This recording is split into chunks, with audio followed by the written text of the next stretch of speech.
Meeting थी जो किश्तवाड़ में मुनक्किद की गई थी। पिछले 2 दिन से डिलिमिटेशन कमीशन की टीम श्रीनगर से लेके आज किश्तवाड़ और यहाँ के बाद जम्मू के दौरे पे है।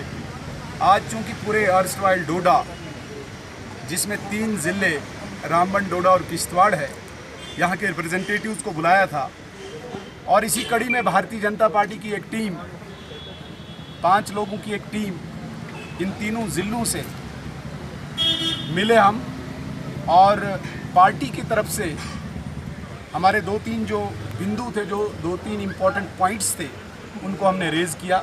सबसे पहले जो अर्स्टवाइल डोडा है, यहाँ की जियोग्राफिकल कम्पैक्टनेस जिसे टेरेन कहते हैं बहुत टफ है, वास्टनेस है, स्कैटर्ड पॉपुलेशन है।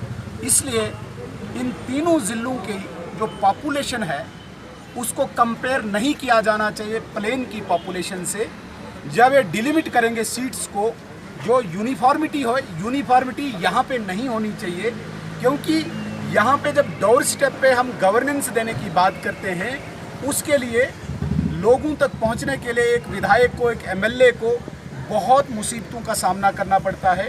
यहाँ पे पब्लिक कन्वीनियंसेस भी पूरी नहीं है। इसलिए मैदानी इलाके में जो क्राइटेरिया, जो फैक्टर्स इम्प्लीमेंट होंगे, उनसे हटके यहाँ के फैक्टर्स यहाँ पे इम्प्लीमेंट होने चाहिए। यहाँ का क्राइटेरिया, यहाँ का पैरामीटर अलग होना चाहिए। ये हमारा बिंदु था। इसके साथ साथ जो है अर्स्टवाइल डोडा है, यहाँ पे बहुत सारे ऐसे एडमिनिस्ट्रेटिव यूनिट्स हैं, चाहे ब्लॉक है, चाहे तहसील है, चाहे पंचायत है। एक पंचायत से दूसरी पंचायत में जाने के लिए, एक ब्लॉक से दूसरे ब्लॉक में जाने के लिए हमें डिस्ट्रिक्ट्स को क्रॉस करना पड़ता है।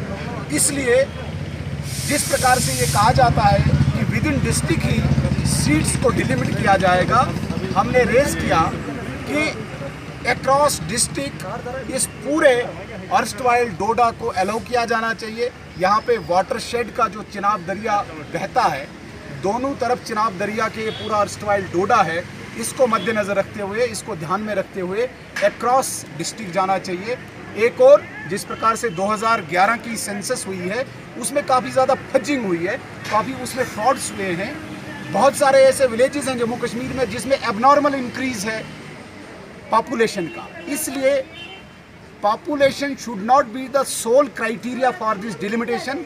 हमारी ये डिमांड है कि जो इलेक्ट्रोल रोल होता है, जिसे हम वोटर्स रोल कहते हैं, वो हर साल अपडेट होता है, तो उसको कंसीडर करके पॉपुलेशन की जो फजिंग है उसको हम नेगेट भी करते हैं। इसलिए इलेक्टर्स रोल को कंसीडर करके एक रेशियो निकाला जाए, एक प्रोजेक्टेड पॉपुलेशन निकाली जाए, जिसकी बेस पे डिलिमिटेशन होनी चाहिए।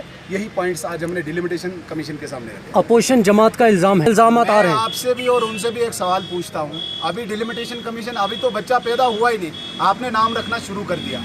डिलिमिटेशन कमीशन अभी किश्तवाड़ पहुंची, अभी एक ही डेपुटेशन मिला, तो आपने वोट रिलीजन बेस पे बांटने शुरू कर दिए। ये सरासर बेसलेस है, फॉल्स है। मुझे बताइए, जब तक ने डिलिमिटेशन कमीशन की रिपोर्ट आई, क्या किसी को, मीडिया बंधु हो या अपोजिशन पार्टी, किसी को पता है कि क्या हो रहा है? हो रहा है किसी को पता? आपको भी नहीं पता है, तो कैसे आप किसी पे इल्ज़ाम लगा सकते हैं कि रिलीजन के बेस पे वोटों को वो बांटा जा रहा है? अपोजिशन जमातें कह रही हैं, जो आपके मुखालिफ हैं। आप तो उनसे पूछ सकते हैं ना, पढ़े लिखे लोग हो, बताओ भाई। अभी तो डिलिमिटेशन कमीशन यहाँ से गई भी नहीं, अभी तो यहाँ भी सब लोग उनसे नहीं मिले। तो उन्होंने रिपोर्ट कौन सी दी जिसके आधार पे ये कह रहे हैं कि भाई रिलीजन के आधार पे आप बांटोगे वोट्स? ये पॉसिबल